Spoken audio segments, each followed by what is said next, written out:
राजकीय बातमी इम्तियाज जलील आणि शिरसाट यांच्यात जुंपली। एसआयटी चौकशीच्या पत्रानंतर जलील यांनी फेसबुक पोस्ट केलेली आहे। संजय शिरसाट यांचा वाचाळ मंत्री असा उल्लेख त्यांनी या पोस्टमध्ये केलेला आहे। तर काय आहे जलील यांची पोस्ट पाहूया। जर या वाचाळ मंत्र्यानं त्याच्या बेहिशेबी मालमत्तेच्या प्रकरणात आणि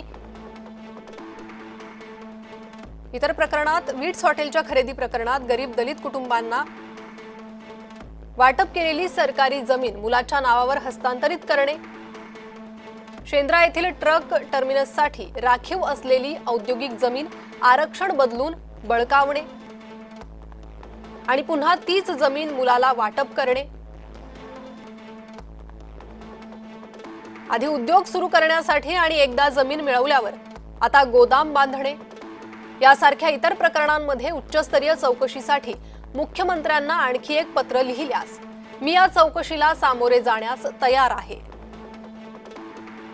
नाशिकमध्ये आणि जिल्हा न्यायालयासमोर खरेदी केलेल्या जमिनी आणि त्याच्या कुटुंबाच्या नावावर असलेल्या प्रचंड मालमत्ता या सर्व गोष्टी कवडीमोल भावाने खरेदी केल्या आहेत याची ही चौकशी व्हावी।